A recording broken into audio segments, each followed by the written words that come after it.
Hello friends, मैं दीप्ति आपका स्वागत करती हूं अपने बेस्ट इन्फो चैनल में। फ्रेंड्स, आज की वीडियो में मैं आपको भारत की जो नई शिक्षा नीति लागू हुई है उसके बारे में डिटेल में बताऊंगी और इस नीति से क्या क्या फ़ायदे हुए हैं और इसका पूरा पैटर्न क्या है, आज मैं आपको इस वीडियो में अच्छे से समझाऊंगी। प्लीज़ हमारी वीडियो में शुरू से लेकर आखिर तक बने रहे, क्योंकि यह वीडियो अगर आप स्टूडेंट हैं या आपके बच्चे या सगे संबंधी जो स्कूल जाते हैं उनके लिए बहुत ही महत्वपूर्ण है। इसके साथ ही आप सभी से एक रिक्वेस्ट करती हूँ कि यदि आप हमारे बेस्ट इन्फो चैनल पर नए हैं तो प्लीज़ हमें मोटिवेट करने के लिए हमारे चैनल को ज़रूर सब्सक्राइब कर लें। चलिए फ्रेंड्स, अब हम जानते हैं इस नई शिक्षा नीति के बारे में।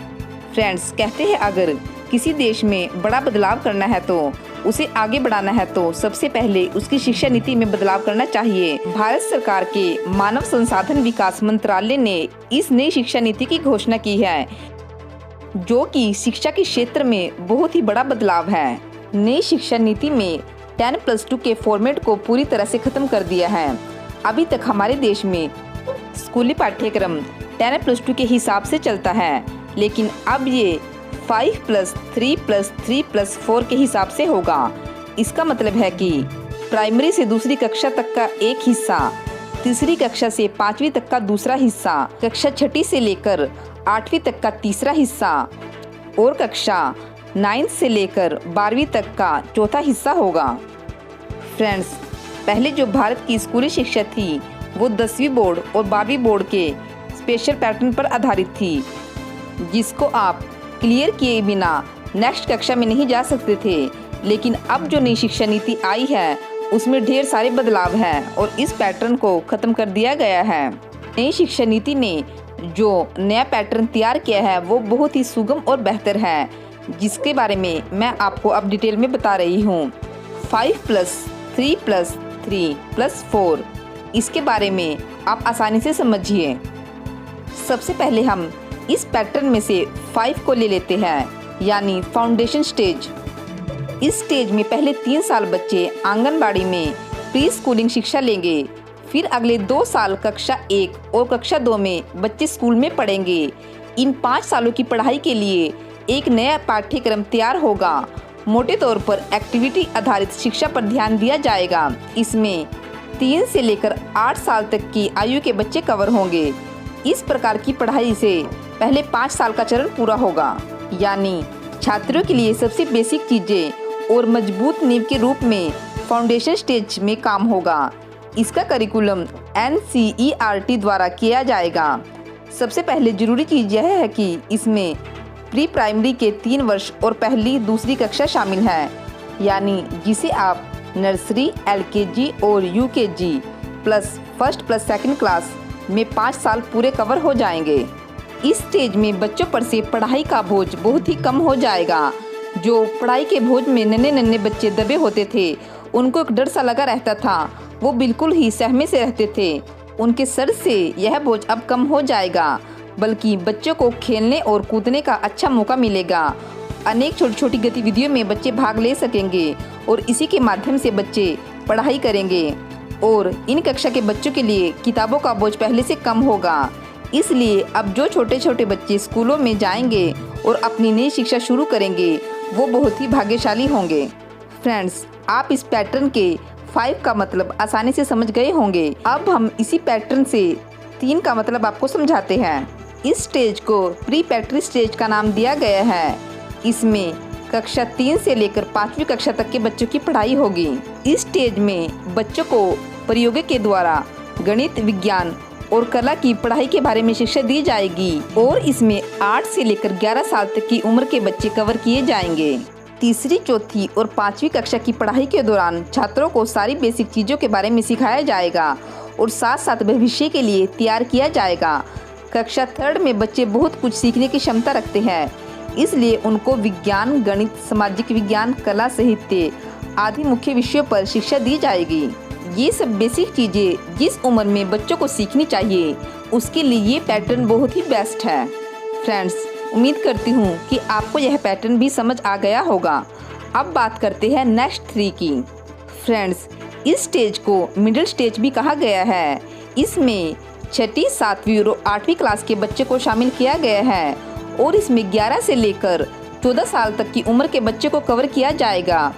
इस स्टेज में बच्चों को जो भी पाठ्यक्रम तय होगा उसके अनुसार ही उन्हें पढ़ाया जाएगा और इसके साथ उन्हें कौशल विकास कोर्स का भी साथ साथ प्रशिक्षण दिया जाएगा।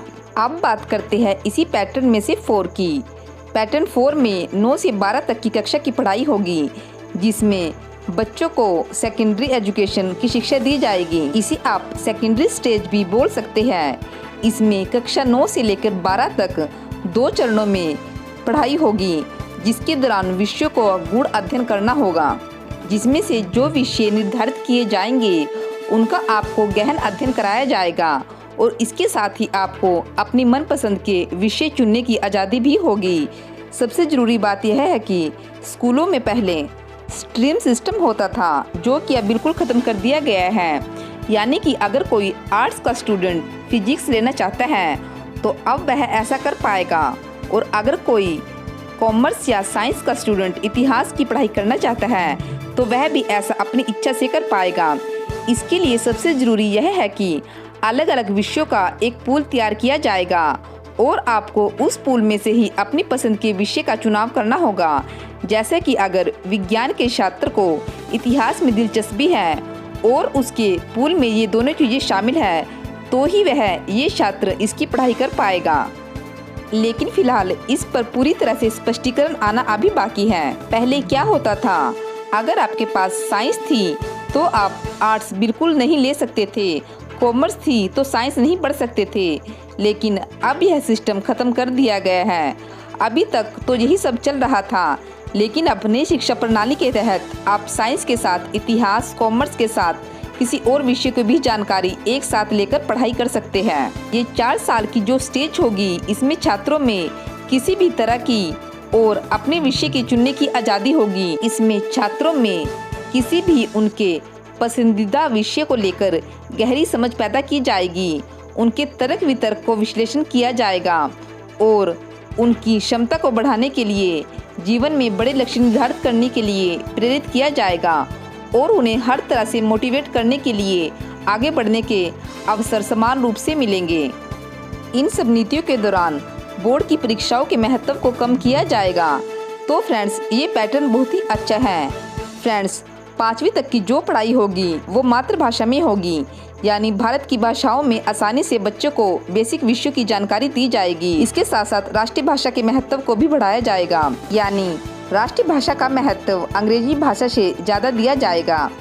अब अंग्रेजी भाषा की अनिवार्यता नहीं रहेगी, हर कोई बच्चा अपनी राष्ट्रभाषा और लोकल भाषा में पढ़ाई कर पाएगा। यानी अगर आप अपने बच्चों को 5वीं तक अपनी मातृभाषा जैसे मराठी, संस्कृत, गुजराती, कन्नड़ किसी भी भाषा में अपने बच्चों को 5वीं तक पढ़ा सकते हैं।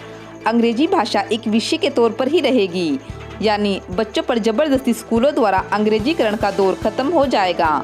और ये बात उन बच्चों के लिए सबसे बेहतर है जो बच्चे मध्यम वर्गीय परिवार से बिलोंग करते हैं और सभी विषयों में अच्छे होते हैं, लेकिन अंग्रेजी में वो अच्छी पकड़ नहीं बना पाते और जिनके पास ट्यूशन फीस भी नहीं होती। लेकिन अब इस सिस्टम से इन बच्चों के लिए बहुत ही आसानी होगी और जो उनके साथ अंग्रेजी जैसे विषय में पीछे रहने की वजह से भेदभाव किया जाता था, उसमें भी कमी आएगी। अब भारत में भी 6ठी कक्षा से ही बच्चों को चीन जैसे देशों की तर्ज पर उसी तरह से छोटी उम्र में टेक्निकल शिक्षा दी जाएगी। 6ठी कक्षा में बच्चों को कंप्यूटर कोडिंग आदि सीखने का मौका मिलेगा। बच्चे सॉफ्टवेयर और मोबाइल फ़ोन एप्लीकेशन और छोटे करपुर्जे मशीन बनाने की तकनीक को सीख पाएंगे। 6ठी कक्षा से ही बच्चों को अपने हुनर, टैलेंट और स्किल दिखाने का अच्छा मौका मिलेगा और इसके साथ साथ वह इनके बारे में अच्छी नॉलेज भी ले पाएंगे। कक्षा 9 से 12वीं तक की कक्षा में अब सेमेस्टर सिस्टम लागू होंगे, यानी एक साल में 2 बार सेमेस्टर होंगे और हर 6 महीने में एक बार परीक्षा होगी। दोनों सेमेस्टर में मार्क्स को जोड़कर बच्चों की फाइनल मार्कशीट तैयार की जाएगी।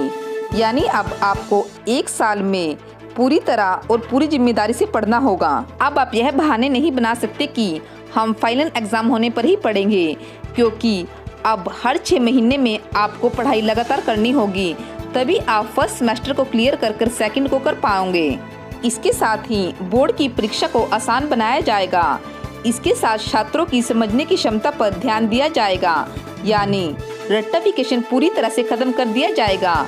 जो बच्चे बोर्ड की परीक्षा देंगे, अब उनको बोर्ड की परीक्षा उनकी पसंद की भाषा में लिखने की पूरी तरह से आज़ादी होगी। उदाहरण के लिए, अगर आप चाहे तो हिंदी या अंग्रेजी में से किसी एक विषय को चुनकर अपनी परीक्षा दे सकते हैं। छात्रों के रिपोर्ट कार्ड में भी बदलाव किया जाएगा। उनके व्यवहार, एक्स्ट्रा एक्टिविटी और उनके प्रदर्शन, उनकी वैदिक, मानसिक, बौद्धिक क्षमता को ध्यान में रखकर उनकी फाइनल मार्कशीट तैयार की जाएगी। जो रिपोर्ट कार्ड तैयार होगा उसको 360 डिग्री असेसमेंट के आधार पर तैयार किया जाएगा और इसमें प्लस पॉइंट यह है कि इसमें छात्र खुद को विश्लेषण करके खुद को भी अंक देंगे और विषय पढ़ाने वाले शिक्षक भी और छात्र के सहपाठी भी उनके व्यवहार को देखकर उनका आकलन करेंगे। अब बात करते हैं कॉलेज में पढ़ने वाले छात्रों की।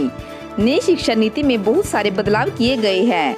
जो नए छात्र कॉलेज में इसके बाद जाने वाले हैं वो भी ध्यान से इस वीडियो को देख लें। अब जो नए छात्र कॉलेज में पढ़ने जाएंगे वो कॉमन एप्टीट्यूड टेस्ट आसानी से दे पाएंगे। इसका मतलब यह है कि अगर आप 12वीं क्लास में या बोर्ड के एग्ज़ाम में कम मार्क्स लेकर आए हैं या आपका किसी कॉलेज में एडमिशन नहीं हो रहा, तो आप यह टेस्ट देकर उसके जो मार्क्स और प्रदर्शन होगा उसके आपके 12वीं कक्षा के मार्क्स से साथ जोड़कर एक लिस्ट तैयार होगी, जिसके आधार पर आपको कॉलेज में एडमिशन आसानी से मिल जाएगा। अब ग्रेजुएशन की पढ़ाई को 3 और 4 वर्षों के कोर्स में डिवाइड कर दिया गया है, क्योंकि पहले अगर आप 1 साल कॉलेज की पढ़ाई करके छोड़ देते थे तो आपको सर्टिफिकेट नहीं दिया जाता था, लेकिन अब आपको 1 साल की कॉलेज की पढ़ाई अगर आप बीच में किसी कारणवश छोड़ देते हैं तो आपको उस साल यानी 1 साल की पढ़ाई के दौरान एक सर्टिफिकेट भी मिलेगा। यह नई शिक्षा नीति के अनुसार लागू किए गए नियम हैं। इसी दौरान यदि आप सेकेंड ईयर के बाद पढ़ाई छोड़ते हैं तो आपको डिप्लोमा दिया जाएगा। थर्ड ईयर की पढ़ाई पूरे करने के बाद आपको बैचलर डिग्री दी जाएगी। अगर आप 4 साल तक कोर्स करके डिग्री लेना चाहते हैं तो आपको रिसर्च के साथ डिग्री मिलेगी। इसके दौरान छात्रों को यह फायदा होगा कि जो बच्चे कॉलेज में रहते हुए किसी एक्टिविटी या किसी प्रोजेक्ट पर काम कर रहे थे तो उसके मार्क्स भी इस डिग्री के अंदर काउंट किए जाएंगे और वह जुड़कर एक नई मार्कशीट तैयार करेगा, जिससे आपको एक अलग और बेहतर डिप्लोमा मिलेगा। स्कूल के छात्रों की तरह ही कॉलेज के छात्र भी अलग अलग विषयों पर पढ़ाई की जानकारी ले सकेंगे। इस व्यवस्था को मल्टी एंट्री और मल्टी एग्जिट वाली प्रणाली कहा गया है। इसके साथ साथ एकेडमी बैंक ऑफ क्रेडिट बनाया जाएगा, जिसके तहत आप एक से ज़्यादा कोर्स एक साथ कर पाओगे, यानी आप जहां तक किसी भी कोर्स को करेंगे उसके अंक इस एकेडमी बैंक ऑफ क्रेडिट में काउंट किए जाएंगे। जब आप फाइनल डिग्री के लिए किसी भी कोर्स को करेंगे तो उस डिग्री के अंक को इसमें जोड़ दिया जाएगा और यह व्यवस्था पूरी तरह से डिजिटल होगी और ऑनलाइन होगी। फ्रेंड्स, इसके साथ सबसे महत्वपूर्ण और गौरवशाली बात यह भी है कि भारत के स्कूलों और कॉलेजों और विश्वविद्यालयों में संस्कृत की शिक्षा पर जोर दिया जाएगा, यानी संस्कृत के माध्यम से देश की शिक्षा को बढ़ावा दिया जाएगा। संस्कृत के विश्वविद्यालयों में अब अलग अलग विषयों की पढ़ाई संस्कृत में करवाई जाएगी। स्कूल और कॉलेजों में भी संस्कृत की पढ़ाई पर ध्यान दिया जाएगा। उच्च शिक्षा संस्थानों में ह्यूमैनिटीज और आर्ट्स के विषयों के बारे में पढ़ाया जाएगा। इससे ये छात्र विज्ञान की जानकारियों का प्रयोग करके दूसरे क्षेत्र में अपनी स्किल्स को बेहतर करने के लिए अच्छे प्रयोग कर पाएंगे। मतलब यह है कि अब देश की शिक्षा व्यवस्था ऐसी होगी कि हर कोई छात्र अपनी मल्टी लेवल क्षमता का उपयोग देश के हित में करेंगे। इसके साथ ही संगीत, कला और साहित्य को हर स्कूल और कॉलेज में पढ़ाया जाएगा। सबसे महत्वपूर्ण बात यह है कि जो बच्चे या उनके माता पिता स्कूल फीस को लेकर चिंतित थे, उनके लिए एक जरूरी बात यह है कि अब नई शिक्षा नीति के अनुसार स्कूल वाले स्कूल फीस को एक निश्चित फीस से ज़्यादा नहीं ले पाएंगे। अब मैं आपको बता दूं कि ये नई शिक्षा व्यवस्था कब लागू होगी। मैं आपको बता देती हूँ कि इसके लिए जो बिल तैयार किया गया है उसे नेशनल हायर एजुकेशन बिल का नाम दिया गया है। इस बिल को अभी कैबिनेट में मंजूरी दे दी गई है और अब इसे संसद में पेश किया जाएगा और इसके बाद यह कानून का रूप ले लेगा। इसके बाद राज्य सरकारों को भी इस पर कानून बनाकर अपने अपने राज्य में इसे लागू करना होगा। इसी शिक्षा नीति की घोषणा के साथ मानव संसाधन विकास मंत्रालय का नाम बदलकर इसका नया नाम शिक्षा मंत्रालय रख दिया जाएगा। आपको बता दें कि इस शिक्षा नीति को लागू करने के लिए 2 लाख से ज़्यादा लोगों की राय ली गई। इसके बाद ही इस शिक्षा नीति की घोषणा की गई। ये शिक्षा नीति 2021 और 2022 तक के एकेडमिक सेशन तक लागू हो जाएगी। यानी आपकी शिक्षा का जो नया सेशन शुरू होगा वो नए नियमों और नई शिक्षा नीति 2021 के पैटर्न पर आधारित होगा। और अभी इस पर सरकार की तरफ से काफ़ी स्पष्टीकरण आने बाकी है। तो फ्रेंड्स, मेरी आज की वीडियो में बस इतना ही। मैं उम्मीद करती हूँ कि आपको हमारी यह वीडियो काफ़ी पसंद आई होगी। तो प्लीज़ हमें कमेंट करके ज़रूर बताइए और आपको ये शिक्षा नीति कैसी लगे इसके बारे में हमें अपनी राय ज़रूर दीजिए। और हमारी इस वीडियो को लाइक और शेयर करना ना भूलें। Thanks for watching.